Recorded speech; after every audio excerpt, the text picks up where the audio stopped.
Halo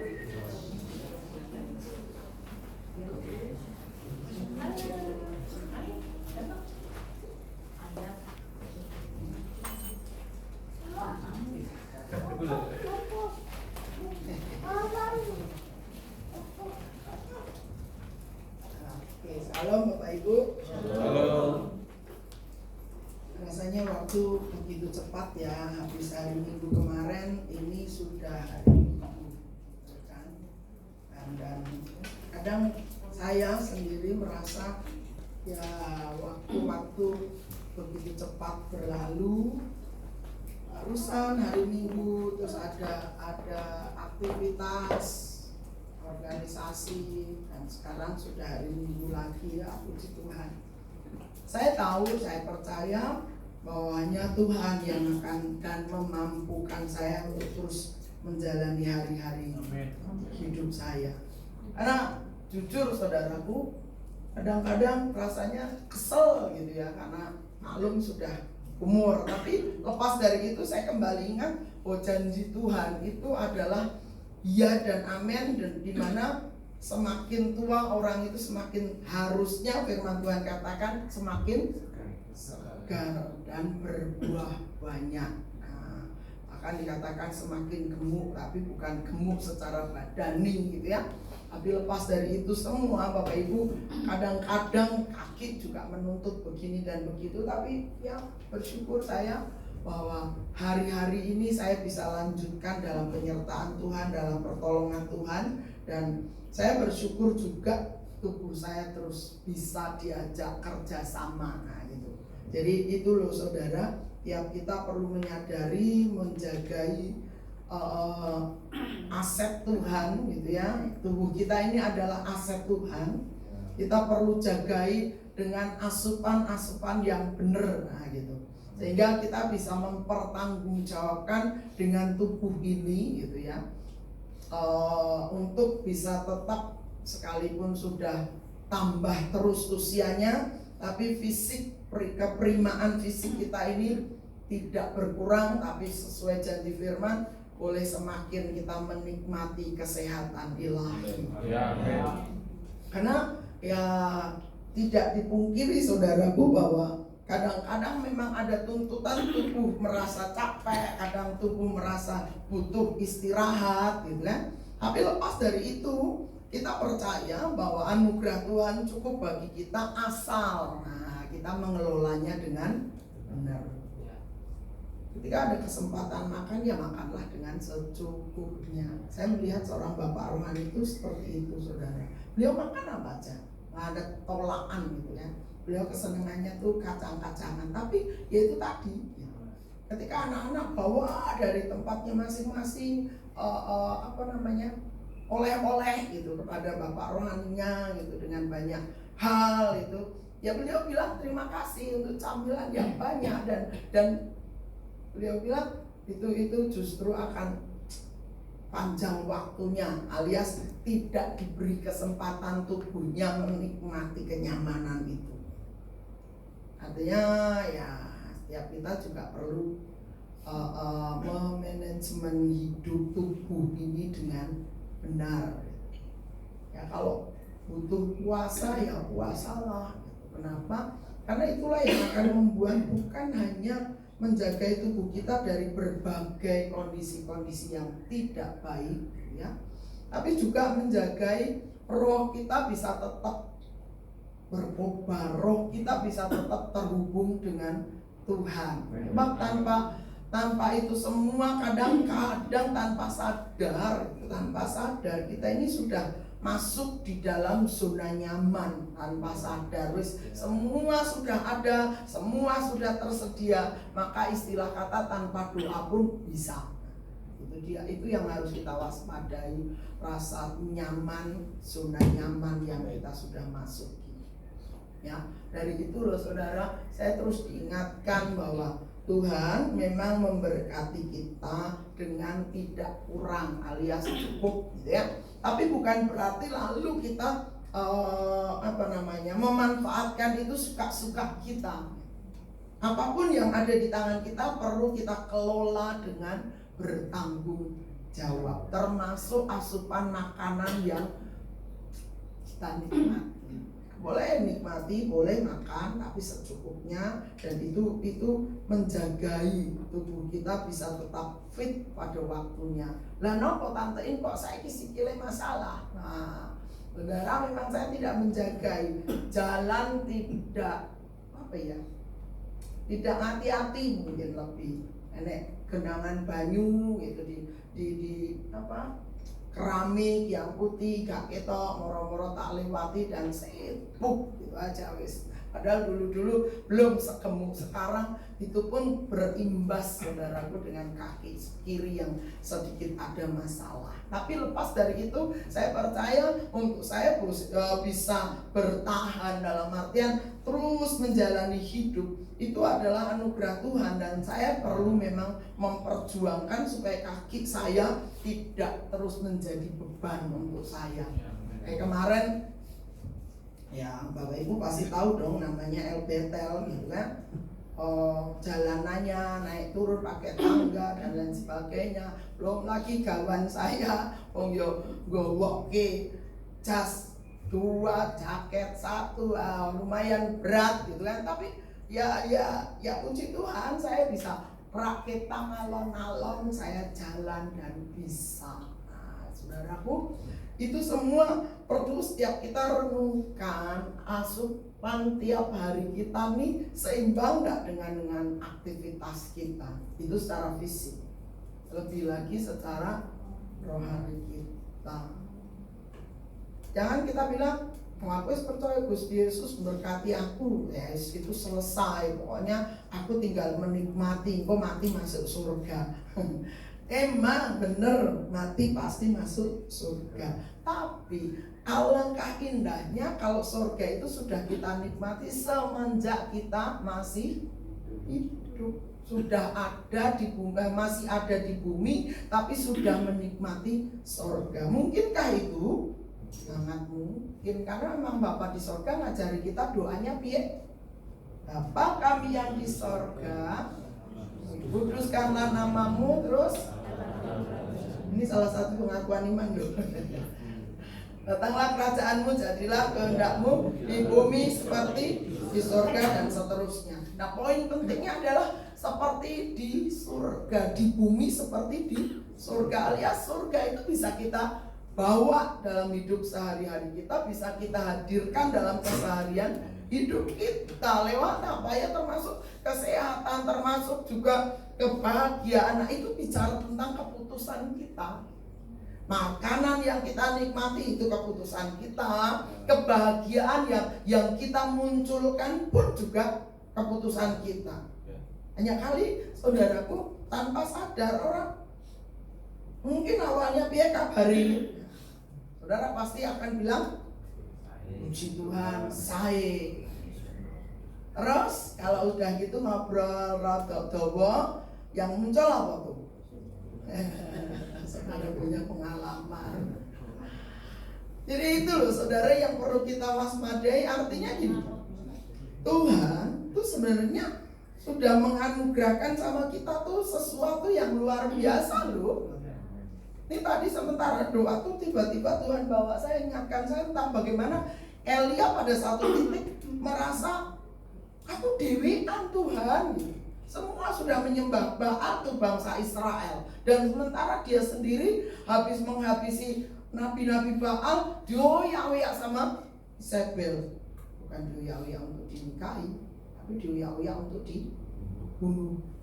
Jadi saudara bayangkan dalam perasaan ketakutan ya, siapa sih orangnya nggak takut mau dibunuh? Kayak sing membunuh tuh perempuan loh, itu perempuan yang berkuasa, Isabel. Dia merasa sendiri lagi, sampai ketika Tuhan ngomong, Elia, lihatlah masih ada 7.000 orang yang tidak menyembah Baal. Elia belum melihat itu, Elia belum nyadar itu. Kenapa? Hatinya tertutup oleh kesusahannya sendiri. Ini yang harus kita waspadai. Jangan karena keenaan hidup, kenyamanan hidup, atau yang ekstrim atau yang sebaliknya kesusahan hidup itu membutakan mata hati kita untuk melihat bahwa Tuhan itu nyata dan masih bekerja sampai saat ini. Itu yang harus kita waspadai. Karena kadang-kadang orang kalau sudah merasa nyaman gitu ya itu tadi familiarity itu terjadi, rasa waduh baik kok. Orang yang doa pun bojoku wis masak.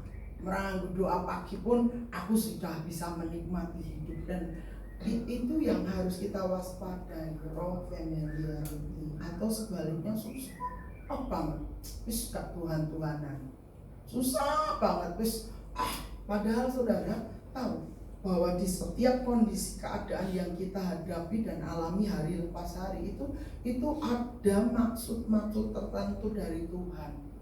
Karena semua ada dalam kedaulatan tangan Tuhan. Kalau kita harus menghadapi masa sulit, percayalah Tuhan itu merancangkan hal baik di balik kesulitan. Begitu sebaliknya ketika ada hal yang terlalu indah untuk dilewatkan, itu sebenarnya Tuhan juga sedang menyediakan hal yang lebih indah dari yang kita lihat hari ini. Artinya kesadaran akan Tuhan itu harus lebih besar dalam hidup kita setiap waktu. Sehingga tidak lagi kita mengandalkan susahku gede banget atau senangku gede banget. Enggak. Tapi setiap waktu Tuhan mau kita terus menyadari Dia ada dalam hidup kita, Dia mengontrol hidup kita, mengendalikan hidup kita, dan Dia cawe-cawe atas hidup kita. Dengan kesadaran kayak gitu loh saudara, kita bisa menjagai realita Tuhan itu ada nyata di hidup kita. Gak karena sibuk kerja wis gak doa-doanan, karena banyak pergulatan hidup wis gak doa-doanan, dah gitu. Terus sadari keberadaan Tuhan dalam hidup kita itu senantiasa, tidak pernah berkurang, tidak pernah yang berlebihan gitu, tidak. Tuhan itu nyata kok. Tuhan itu standar kok, dan standar di sini maksudnya Tuhan itu selalu menyertai hidup kita, tidak pernah yang ninggalin itu justru kita. Yang merasa Tuhan jauh itu ya kita lah. Tuhan tidak pernah jauh sama kita. Nah dari itu loh saudara, perlu tiap-tiap kita terus membangun kesadaran akan Tuhan di hidup tiap hari kita. Hingga yang kita jalani seneng ya, megah gitu kan, atau susah, desak banget pun tetap kita nyadar Tuhan ada dalam hidup kita. Tuhan berdaulat atas hidup kita. Karena tanpa itu kita akan ngeluh ketika kita terpuruk. Kita akan jumawa ketika kita ada di atas. Itu dia kesadaran akan Tuhan yang mulai menipis. Makanya mari kita uji diri kita, bukan uji orang lain, tapi uji dirimu. Kalau engkau ada di dalam Tuhan, kalau engkau ada di dalam iman. Supaya apa saudara? Supaya kita lah yang nomor satu mengenali. Dan ini di mana posisinya? Yang seperti itu kita boleh terus mengejar Tuhan, mencari Tuhan. Mengejar Tuhan dalam artian terus menghadirkan Tuhan dalam hidup tiap hari kita. Hari kita mau lihat minggu lalu kita bicara tentang apa saudara? Masih ingat? Masih ada yang ingat? Halo? Apa? Saya bater loh. Gak bakal dihukum kok yang keliru. Apa Andre? Iya kan. Ada yang ingat minggu lalu apa? Ayo buka catatan ya boleh. Kalau nyatet, ya nyatet ya sembuh. Ada? Yohanes 14 tentang penghibur. Sekarang kita mau lanjut. Kalau kemarin kan bicara roh kebenaran, roh penghibur itu Tuhan akan hadirkan. Dan hari ini sejak kita percaya Tuhan Yesus tuh roh kebenaran, roh penghibur itu sudah Tuhan hadirkan. semenjak Yesus Kristus naik di atas kayu salib, perannya digantikan dengan diutusnya Roh Kudus, Roh penghibur. Nah sekarang saudaraku, Roh penghibur itu juga akan terus melanjutkan karyanya di hidup tiap kita. Amen. Orang percaya. Amen. Dengan seperti itu loh, kita terus harus merasakan kebutuhan akan Roh Kudusnya. Amen. Yang menuntun kita, menginspirasi kita tentang hal-hal ilahi. Amen.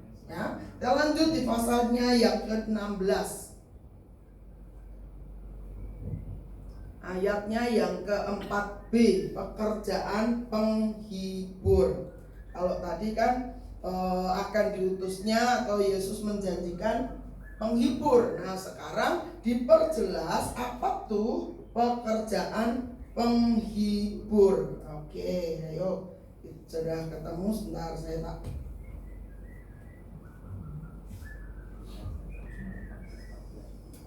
Ya, mulai ayat 4b. Oke, nah ketemu, kita baca sama-sama pekerjaan penghibur. 2, 3.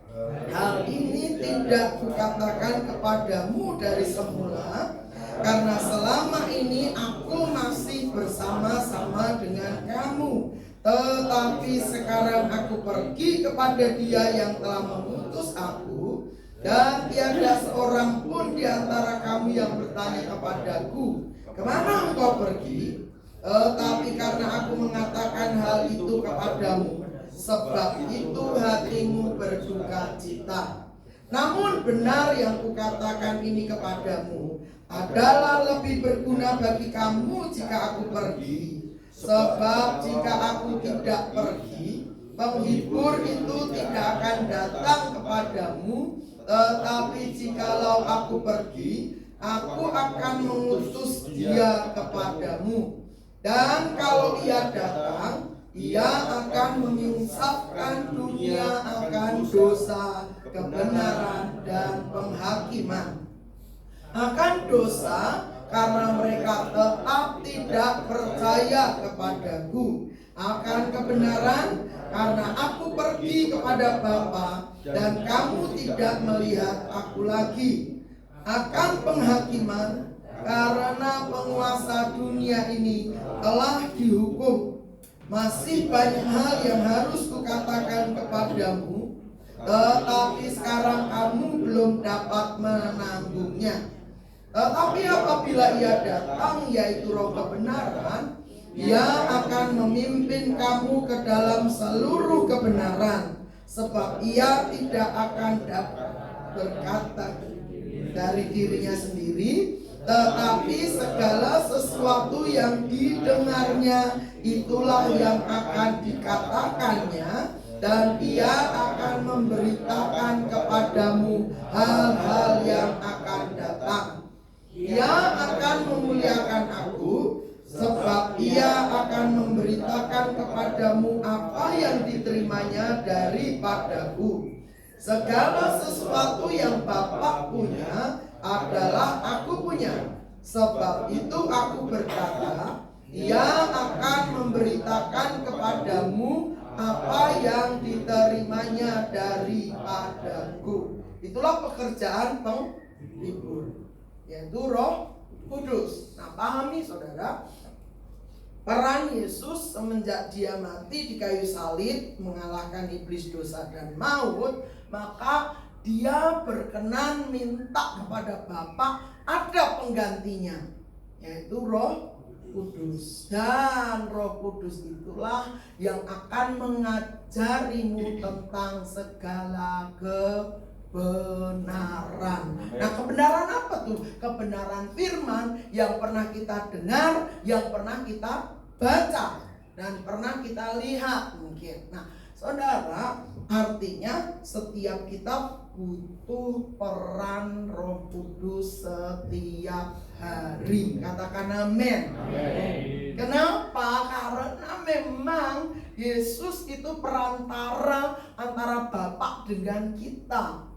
Tapi gitu ya, Dia tidak lagi hadir secara fisik, secara tubuh, seperti ketika dia ada di Israel sana, gitu kan. Nah, kitalah hari-hari yang terakhir ini diarahkan, diperintahkan untuk lebih memberi keleluasaan untuk Roh Kudus bekerja di hidup masing-masing pribadi. Karena apa? Nah, kita lihat, perhatikan ayat demi ayat ya. Hal ini tidak kukatakan kepadamu dari semula, karena selama ini aku masih bersama-sama dengan kamu. Ketika Yesus masih bersama-sama dengan para murid, memang tidak, istilah kata, butuh Roh Kudus, sebab dia bisa mengajar secara langsung, muka dengan muka. Tapi ketika Yesus harus mati di kayu salib, maka peran itu harus digantikan oleh Roh Kudus dengan tujuan supaya tiap orang percaya ini boleh tetap hatinya terarah kepada Allah, kepada Tuhan lewat Roh Kudus. Memang dia tidak bisa dikenali, dipegang secara fisik, tapi dia hadir secara roh. Di Alkitab dituliskan di pasal yang keempat, Allah itu roh. Maka barang siapa yang menyembah Bapa harus menyembah dia dalam roh dan kebenaran. Itu mutlak. Dan itu bukan berlaku di zaman dulu aja, zaman sekarang juga berlaku, karena firman Tuhan tidak pernah dan tidak akan expire. Firman Tuhan kekal selama-lamanya. Dunia boleh berlalu, dunia boleh berakhir, dunia boleh hilang, tapi firman Tuhan tinggal tetap. Amin. Bahkan satu noktah pun dari firman Tuhan tidak pernah hilang, ya. Nah, dari situ loh saudara, kita mulai ngerti sekarang ayat yang kelima. Tetapi sekarang aku pergi kepada dia yang telah mengutus aku, dan tiada seorang pun di antara kamu yang bertanya kepadaku, kemana engkau pergi? Nggak ada, murid-murid nggak terpikir mungkin waktu itu. Nah, di ayat 6, tetapi karena aku mengatakan hal itu kepadamu, sebab itu hatimu berduka cita. Ya, siapa sih yang gak berduka ketika gurunya mau ditangkap?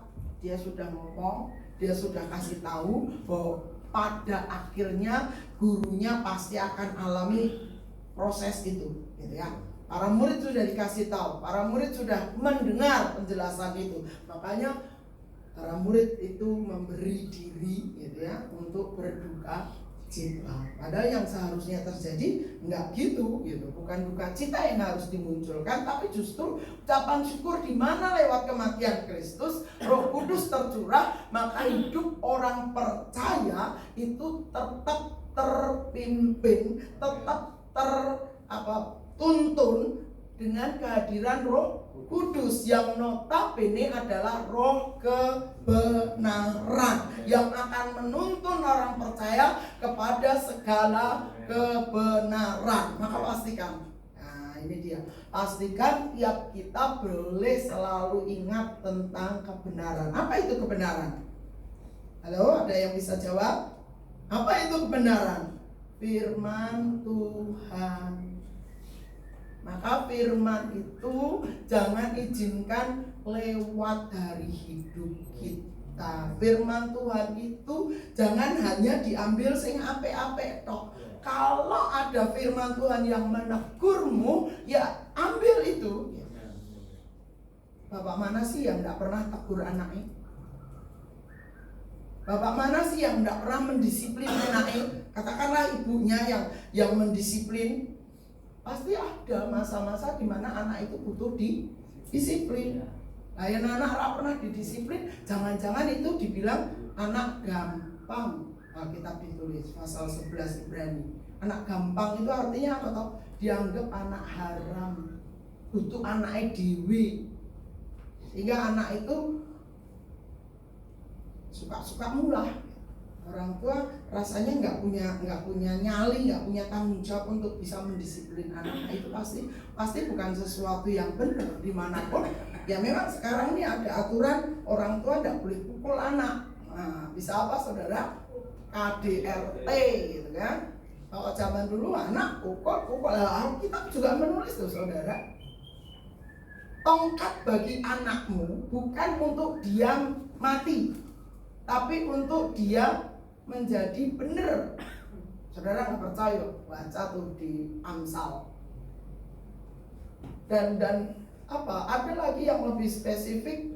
Bokong anakmu itu kenapa dikasih di situ? Buat apa itu? Itu buat tongkat pemukul, bukan pemukul anjing.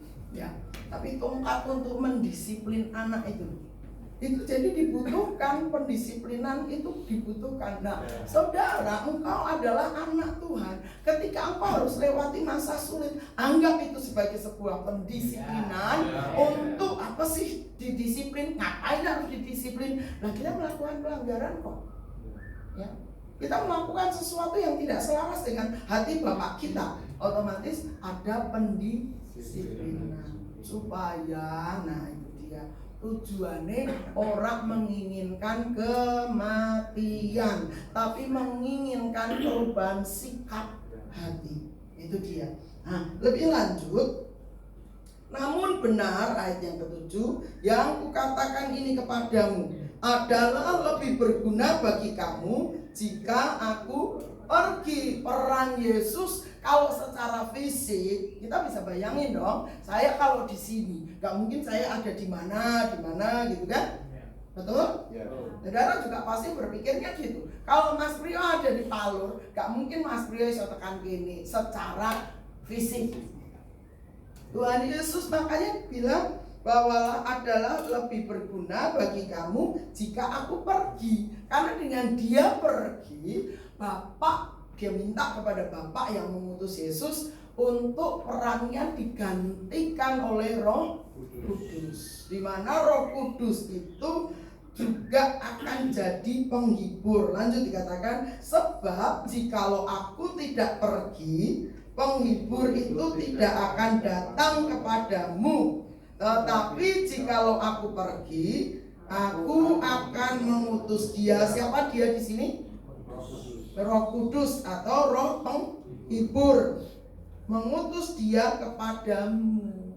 Saudara, kalau bicara tentang penghibur itu artinya apa? Artinya apa? Ada yang butuh dihibur karena masalah susah hati, mungkin sedang ada dalam pergulatan, mungkin. Ingat peristiwa waktu Tuhan Yesus bergulat di Getsemani, kan? Awalnya dia sampai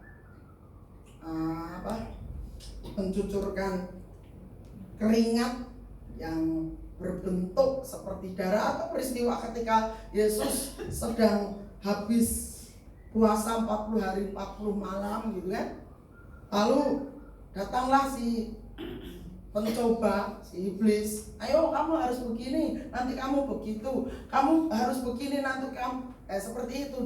Dan Yesus selalu jawabnya dengan firman. Dan terakhir Alkitab menulis ayat 11 dari Matius 4, malaikat datang melayani dia. Nah saudara, kita lihat fungsi Roh Kudus, fungsi Roh Penghibur itu juga datang atas hidupmu manakala engkau sedang alami masa-masa down. Nah, orang Kristen saudara diharapkan nggak ada yang depresi. Kalau depresi kita punya penghibur, jangan didem deh, ditanggung deh. Oh nggak kuat, larilah kepada Kristus. Sorry ya, sedikit saya singgung. Akhir-akhir ini banyak yang mengakhiri hidupnya dengan cara yang tragis. Orang enom, orang tua, buat apapun masalahnya macam-macam. Ada ekonomi, ada kesehatan dan lain sebagainya. Nah, saudara, kita nih punya roh penghibur loh. Jadi kalau kita sedang alami stres, depresi, alami rasanya berat beban hidupku, apa yang harus kita buat? Datanglah kepada Kristus, hadirkan Roh Kudus. Supaya apa? Kita ini dimampukan untuk melewati masa sulit kita. Jadi nggak heran ya saudara, kita ini punya pengharapan kekal. Kenapa disebut kekal? Kekal itu sejak kita masih hidup dulu sudah ada, sampai nanti ketika kita pun kembali kepada Sang Pencipta, pengharapan itu selesai sudah, karena memang sudah terwujud gitu. Kita butuh peran Roh Kudus sepanjang hari. Artinya dengar-dengaranlah, karena Roh Kudus, namanya juga Roh Kudus, bentuknya roh, bentuknya tidak secara fisik. Ora iso dicekel, ora iso di jamah, itu mungkin tidak bisa, tapi kehadirannya tuh bisa kita rasa lewat apa? Hati yang bisa tenang, hati yang damai, hati yang sejahtera. Nah, itu loh saudara, di tengah kondisi-kondisi tertentu, ayo hadirkan Roh Kudus dalam hidup. Supaya apa? Saudara terus terguidance, terus tertuntun, terus terbimbing oleh keberadaan Roh Kudus. Ora sak-sak karepe dhewe. Apa penting aku ning gereja? Ngrungokke firman, iya aku ora ngantuk. Enggak cukup. Disebut kalau dalam mendengar firman masih tidak ngantuk, bagus. Tapi lepas dari itu, apakah cukup di situ? Firman itu justru jadi tuntunan ketika hidup sehari-harimu gitu. Apa yang harus kita putuskan, apa yang harus kita kerjakan, itu Roh Kudus akan kasih arahan. Apapun profesi kita, apapun kondisi kita, dan siapapun kita di hadapan Tuhan, enggak masalah. Yang pasti Roh Kudus harus hadir selalu dalam hidup kita. Jadi dikatakan, jikalau aku tidak pergi, penghibur itu tidak akan datang kepadamu. Tetapi jikalau aku pergi, aku akan mengutus dia, yaitu Roh penghibur itu kepadamu. Nah, ini poin yang selanjutnya. Dan kalau ia datang, siapa yang ia disebut ia datang itu? Roh Kudus, Roh penghibur. Ia akan apa? Menginsyafkan dunia akan dosa, kebenaran, dan penghakiman. 3 fungsi penting ini Roh Kudus atas hidup tiap orang percaya. Jangan pikir itu bukan no. Tapi firman ini bekerja atas hidup saya, hidup saudara semuanya. Nah, lanjut ayat 9. Akan dosa karena mereka tidak percaya kepadaku. Ini bukan bicara tentang orang yang belum percaya Tuhan Yesus, no. Tapi ini bicara tentang orang Kristen yang tidak percaya. Mungkin enggak bicara tentang tidak percaya, yang tidak yakin dengan firman yang dia dengar, dia baca. Nah, itu dosa loh. Bukan karena kau enggak percaya Yesus saja, tapi kau dengar firman, ini enggak yakin. Itu dosa loh saudara. Artinya Tuhan tuh mau tiap tindakan kita, tiap keputusan kita selaraskan dengan prinsip firman, supaya kita tidak berdosa. Kenapa? Karena firman itu cukup kok saudara, tuntunannya komplit besok. Kalau saudara baca Amsal, itu tuntunan tentang hidup sehari-hari bermasyarakat. Sedang Mazmur itu bicara tentang hubungan kita dengan Tuhan, ya, relation kita dengan Tuhan, itu di Mazmur. Artinya Tuhan tuh kasih apa ya? Tuntunan itu komplit gitu. Enggak cuma kau neng surga, kau mati masuk surga. Enggak cuma itu, kita masih lagi hidup loh. Maka kita tetap butuh peran Roh Kudus yang akan membuat kita tidak berdosa, karena kita percaya setiap firman itu ya dan amin.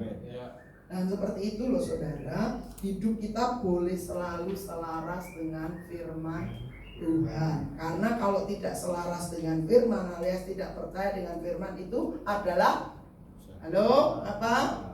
dosa. Ngomonglah dengan percaya, ngomonglah dengan yakin, supaya kita terhindar dari perbuatan yang membelakangi firman Tuhan.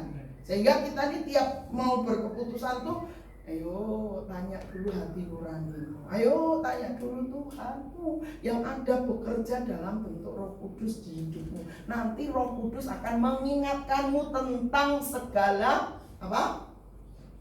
Salih. Kebenaran yang pernah engkau dengar dan yang pernah engkau baca. Makanya kalau dengar firman, ojo ngantuk, ojo ngelamun. Tujuannya apa? Karena itu firman itu penting banget, Bu. Bukan hanya sekedar karena kita ke gereja dengar yang khotbah, no. Lepas dari itu semua, Tuhan mau yang kita punya pengalaman dengan Amin. Ya. Karena kalau saudara ingin menikmati sorga, enggak nanti. Firman Tuhan berkata, datanglah kerajaanmu, jadilah kehendakmu di sorga seperti di bumi. Alias itu firman Tuhan. Nah, alami itu. Tuhan tidak mau saudara hanya dengar dan terima teori, tapi dengar dan alami. Nah, dengan seperti itu loh saudara, kita lepas dari dosa, tidak percaya firman Tuhan. Ada banyak apa ya?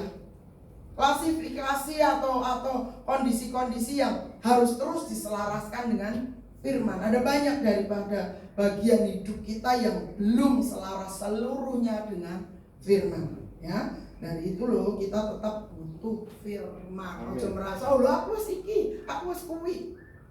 Pasti masih ada bagian-bagian kita yang perlu diamplas dengan firman Tuhan. Dan seperti itu kita terus butuh firman Tuhan. Oke, yang 10, akan kebenaran karena aku pergi kepada Bapa dan kamu tidak melihat lagi.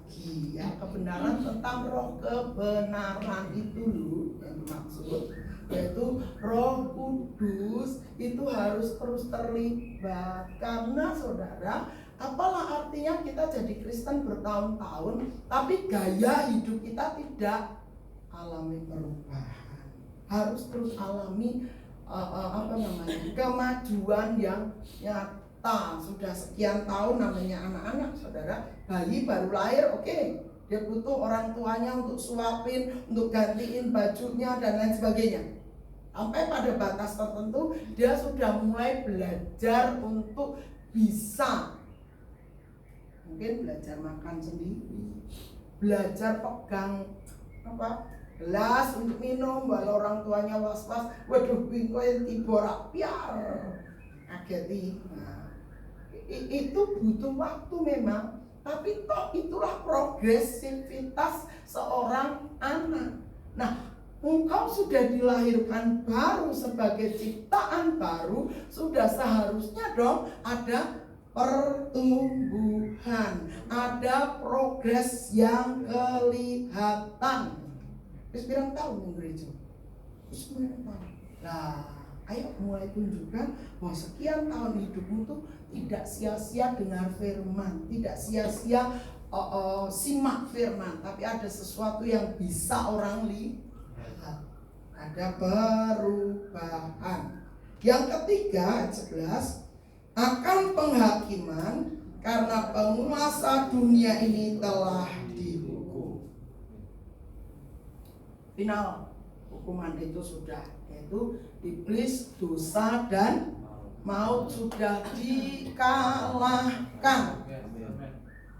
Saudara, kemarin ketika kami ada di Betel, ada yang cerita begini tentang apa ya, pengalaman dia ketika di suatu daerah itu memang daerah dewa, katakanlah kayak gitu ya. Nah, saudara, dia lalu lakukan sesuatu untuk ini. Nah, yang satu nanggap, oh bahaya lu bisa serangan balik. Nah, terus saya bilang, ingat ya, firman Tuhan bilang, roh yang ada padamu itu lebih besar daripada roh yang ada di dunia ini. Mungkin di area itu oke lah, saya terus teringat karena saya pernah pergi ke tempat ini juga gitu kan. Tapi ya itu tadi, saya menyadari, saya menginisiasi bahwa roh yang ada dalam diri saya ini lebih besar daripada roh-roh yang orang itu sembah gitu kan. Jadi apalah, pokoknya yang pasti, karena kadang-kadang ada keder juga gitu ya, saya bilang dalam nama Yesus, Nah, itu nama di atas segala nama, nggak ada yang bisa berani kalahkan, apalagi membantah gitu kan. Jadi ketika orang ini cerita, wah dia terima komplain dari yang punya rumah begini-begini, roh yang ada pada diri kita ini lebih besar. Nggak perlu kita pakai istilahnya apa, cara-cara gitu. Tebar garam, kasih minyak urapan. Mungkin saya tidak menentang minyak urapan, enggak. Tapi lebih kepada saya meyakini